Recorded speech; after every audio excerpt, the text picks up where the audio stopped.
She's been charged with murdering her own 4-year-old daughter. And after years of court delays, the case of Jessica Briones is moving closer to trial.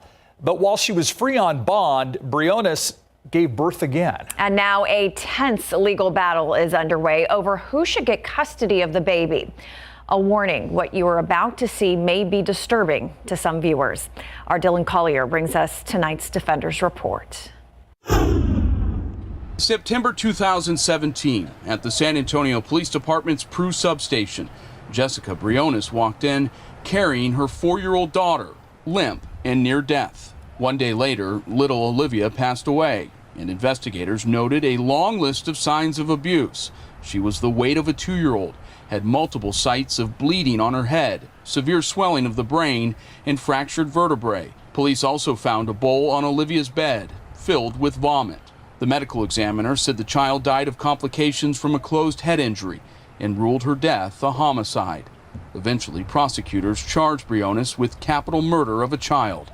If convicted, it would mean life in prison without the possibility of parole. I would offer her a ride home. Enter Noemi Cadena, a co-worker of Briones' at a local restaurant, who says for a while she didn't even know Briones' last name, let alone that she was on bond for such a serious crime. She's petite, she's very soft-spoken. It seems like she wouldn't do something like that. So Cadena said she was surprised when Briones reached out to her last year. She was pregnant and needed Cadena's help, asking if I would take this child. Because her pending case meant that Child Protective Services would take custody of her baby, which they did minutes after Briones delivered a boy last July. I was able to watch him be born.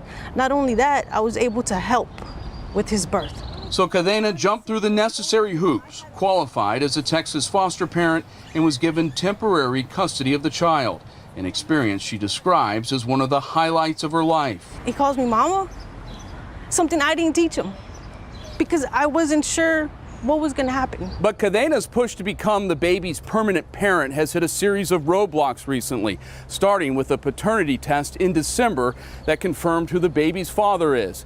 With family unification being the state's preferred placement goal whenever a child is in their custody, Cadena figured to be the odd person out. CPS's own records in the case, however, gave Cadena hope, at least for a little while. The baby's child care plan stated that even after the DNA test, the department wasn't sure about visitation because the father was still in a relationship with Briones. In late January, the CPS caseworker acknowledged that Briones knew the father's appointment and class schedule, writing to Cadena via text message, "That's definitely a concern for me." One other glaring issue, according to some of the parties involved in the custody case, the father's admission during a court hearing last month that he doesn't think Briones is guilty of murdering her own child.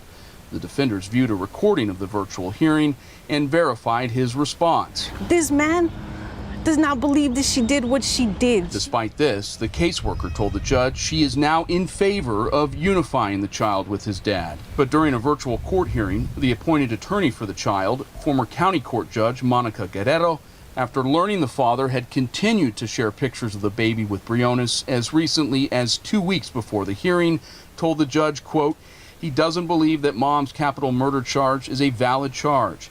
It is the highest charge that anyone can get in the state of Texas. Still sending photographs, and I'm concerned that there's communication and that once the department's not looking, he's going to have access with Jessica. One dead child, I think, is enough dead children for this family, and I just have some concerns. Guerrero concluded her comments during the hearing by requesting that the trial date be extended.